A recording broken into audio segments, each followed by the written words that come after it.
Afternoon. I'd like to talk today about another one of the rugs in our collection. We have 225 Armenian rugs in the museum's collection. This is one of the more unusual ones. Most of the rugs are made out of wool, but we have three rugs that are made out of silk. This is one of the three. This is made by orphans in the town of Agin, which is southeast Sebastia, in 1898. The 1894-96 massacres was mostly targeted the men, so it produced lots of widows and children, like the later genocide, which targeted everybody. And so you had many orphans and the American missionaries and other missionaries too, were all trying to support these children, find out some kind of way to keep them alive.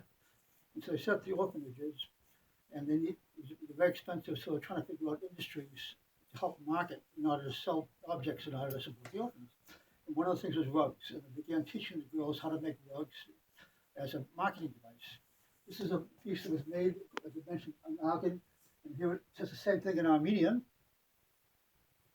And there's an inscription here in English: "Inasmuch as you do unto one of my brethren, you do these, the least of you do it unto me." Of course, in the Bible, but missionaries, of course, quoting the Bible a lot. But the style is very unusual. Armenian rugs are very specific in that any art historian or experienced rug dealer can pick out an Armenian design immediately as far as a rug. But this is typically Islamic, Middle Eastern. The idea of the mithra, a prayer rug. Why would Armenians be making a prayer rug? It's because the missionaries weren't concerned about trying to maintain the traditional styles.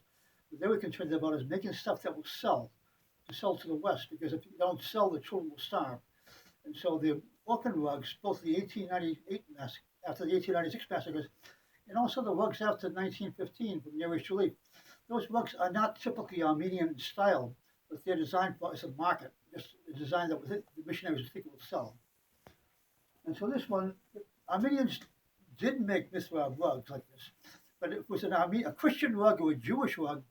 They would usually have a candle on either side sitting up here, like a column almost, which indicates that it was made by a non-Muslim.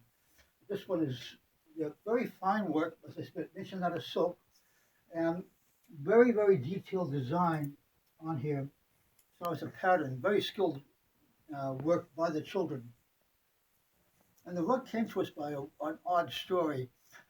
Florence Shakarian from Albuquerque, New Mexico, was visiting London. She was walking down a street and she looked at a window of an auction house, an antique dealer. She saw this rug in the window. She said, "Oh, what a pretty rug." And then she noticed the inscription. "Oh my God, it's Armenian." But she couldn't afford the rug. She didn't have the financial resources. So she called Paul Badukian, who was the biggest Armenian collector in the United States. And she said, "Mr. Badukian, there's this Armenian rug in London. You've got to get it." So Badukian flew to London, looked at the rug and said, "I agree." He purchased the rug. The question was, how did it get there? When he questioned it was from an estate or a family that was selling off the goods in the large ancestral home. And it turned out that one of the ancestors was a student in Jerusalem around 1900, 1898 actually.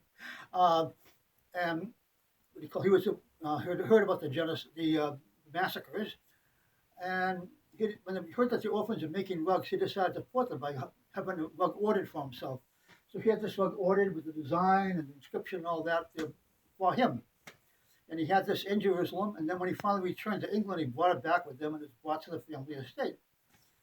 And then, many years later, when they're selling off the furnishings in the house, this was sold off also, and Paul Badukian acquired it.